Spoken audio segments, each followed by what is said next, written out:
सर्व शाळांना हे लागू आहे. या शाळांमधील कॅन्टीन, टकशॉप, मध्यान्ह भोजन केंद्र, ज्याला मिड डे मील स्कीम आपण इम्प्लिमेंट करतो ते, वसतिगृहातील स्वयंपाकगृह आणि सर्व अन्न पुरवठादार जे आहेत वैद्य यांचा परवाना आणि नोंदणी अनिवार्य आहे. म्हणजे काय, शाळेमध्ये जे कॅन्टीन असेल किंवा जे मिड डे मील स्कूलमध्ये जे प्रोव्हाइड करतात ते असतील किंवा अंगणवाडीमध्ये जे कॉन्ट्रॅक्टर असतील यांना हे फक्त फसाई लायसन्स असणारेच असू शकतात. जर नसतील तर त्यांना लायसन्सवालेच अपॉइंट करावे लागतील. विदाऊट लायसन्स होल्डर यांना आपल्या स्कूलमध्ये किंवा कॅन्टीनमध्ये किंवा अंगणवाडीमध्ये फूड सर्व्ह करू शकत नाहीत, हा त्याचा अर्थ आहे. त्या अनुषंगाने त्यांना सर्वांना लागू आहे.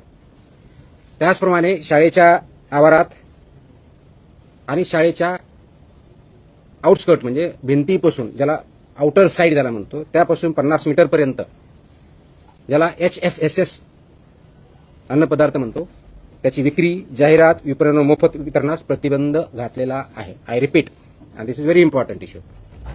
शाळेच्या आवारात म्हणजे शाळेच्या प्रिमायसेसमध्ये आणि within 50 metres outskirt of the boundary. आता बाउंड्री कोणती, तर आउटर साईड जी असेल ती बाउंड्री, म्हणजे समोरच्या साईडला गेट 2 असतील, पाठीमागे ते कोणत्याही टोकापासून जी काय आउटसाईड साईड आहे तिथून पुढे 50 मीटर लांबीपर्यंत HFSS म्हणजे high fat, trans fat, sugar या प्रकारचे प्रॉडक्ट्स वितरण करण्यास, विक्री करण्यास, जाहिरात करण्यास किंवा मोफत विक्री करण्यास पूर्णपणे बंदी आहे आणि ते स्ट्रिक्टली इम्प्लिमेंट केलं जाईल.